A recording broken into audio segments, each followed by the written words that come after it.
Alright, good afternoon. Welcome back or welcome to the channel. My name is Matthew, and as you can see, I've got some rods and reels here behind me.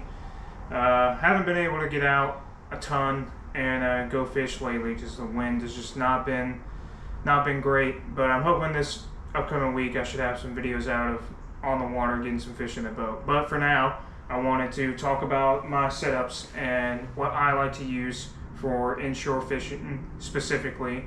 And then at the very end of the video, I'll go through what I think is a good starter setup that should do just about anything and be able to handle any fish for inshore specifically. But anyways, I'm gonna pull one of these guys out and then we'll go into the first combo and work through all of them.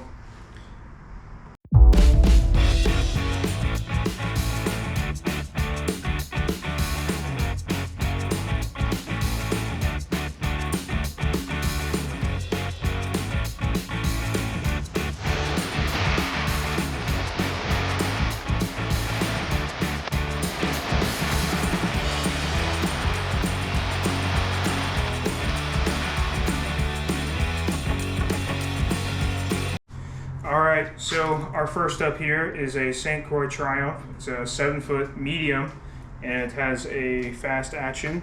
And paired with it, I have a Penn Battle 3 3000. Has about 15 pounds of drag. It can hold around 200 yards at 20-pound Power Pro.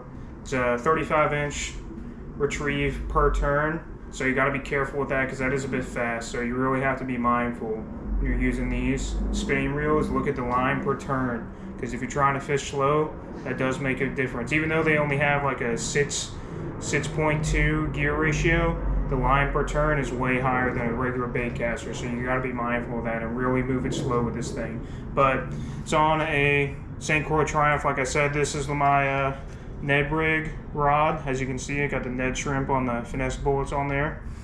I generally use this to throw lighter baits whenever I'm sight fishing, not trying to spook fish or anything. So that's St. Croix Triumph Penn Battle 3 3000, and this is my sight fishing rod for lighter baits, Ned rigs, jerk shads, unweighted, stuff like that. And then we'll do the other one mixed in with this one, because this is kind of an all-purpose rod too.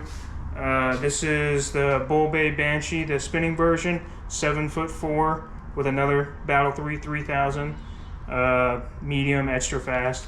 I don't really use this one too much. This is just my rod for whenever I have other people out that aren't familiar with bait casters. This is usually the rod that I have been throwing because it can do just about anything. Right now, it has a 1/4 ounce jig head, trout eye jig head, with a down south lures paddle tail on it. But yeah, this is just a, I would say if you're going to start out, this would be a great setup to start out with. But we'll get more into that at the end of the video. Alright, now we'll get into my bread and butter setups.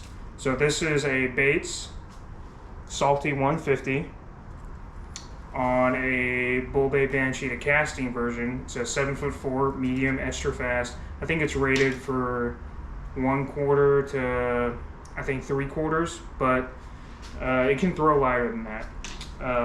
I'm usually running anywhere from, like 1/8 to 1/4 ounce at the heaviest, usually for the water that I fish in. But I'll talk about the baits a little bit. So this is Baits Salty 150, like I said.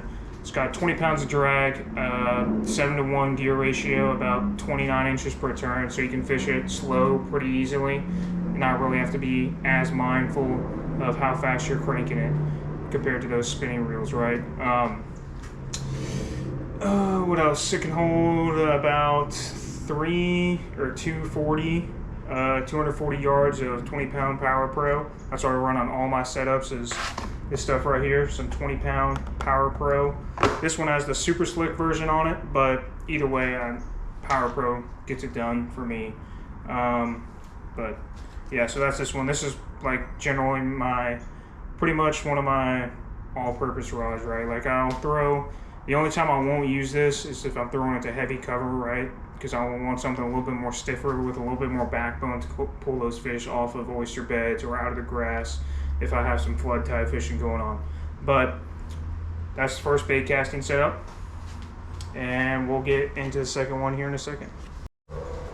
All right, here's the second bait caster. This is a Tranx 200 on another bull bait Banshee, but this is a 7-foot, same action and power, medium extra fast.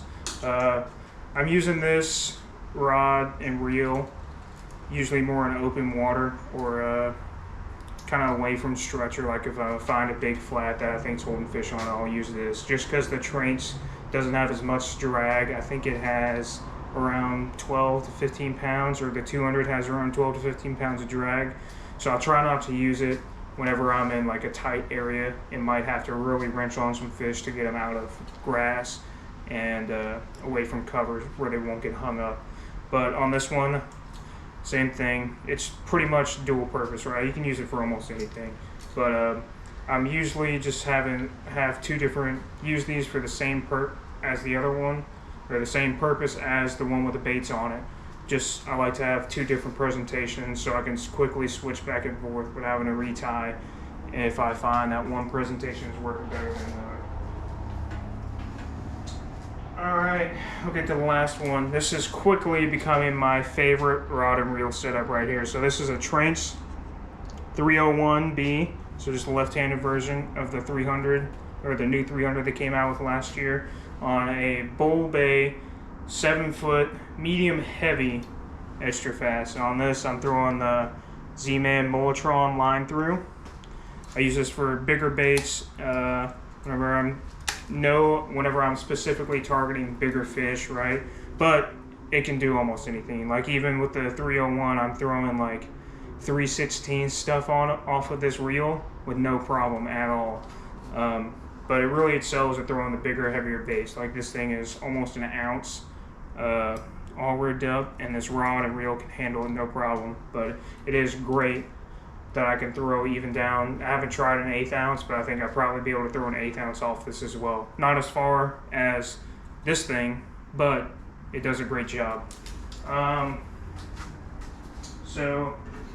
Oh yeah, real quick, whoops. Let's not do that. Real quick, the Tranx 300 I got in the lower gear ratio, the 5 to 8, because the line per turn was a bit high on the. I don't remember exactly what it was, but I remember seeing it. I was like, ooh. But the Tranx 301 has 22 pounds of drag.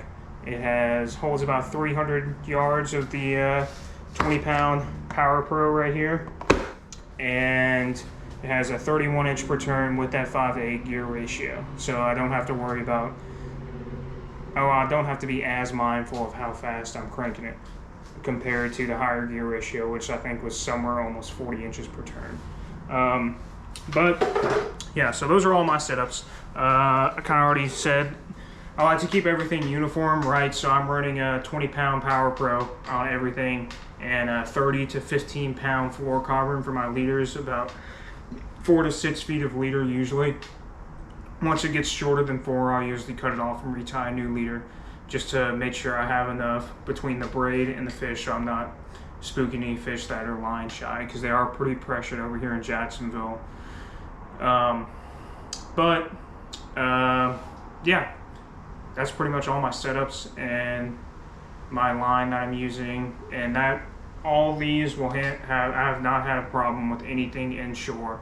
And I hooked up to some small tarpon, not anything huge, the other last week, I think, whenever I was out. I wasn't recording, but they didn't really give me a run for my money at all. Took a little bit longer to find them than I liked, but still got them to the boat just fine.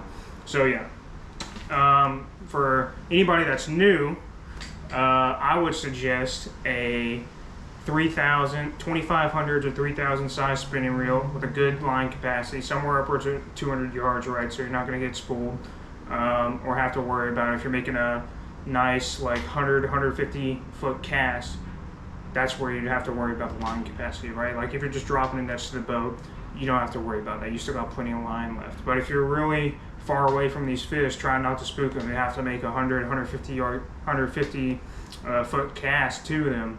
That's where I would worry about having a good line capacity.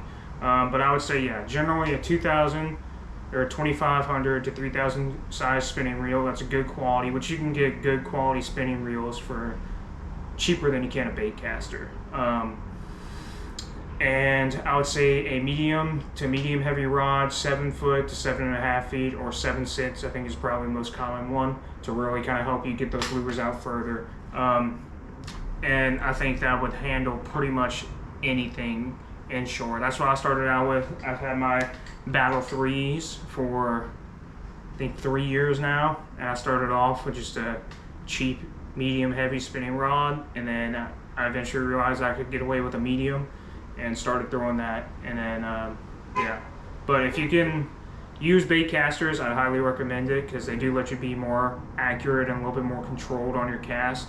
But a good saltwater bait caster you are going to pay for compared to a spinning reel, because those 3000s I have are anywhere from like $75 on sale to I think like $130 normally.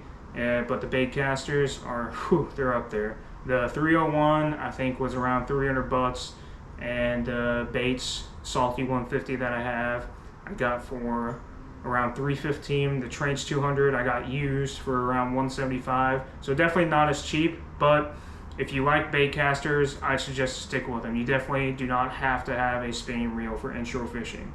I definitely 100% prefer my bait casters, especially throwing near a lot of structure or in the wind. You can just be more accurate every time.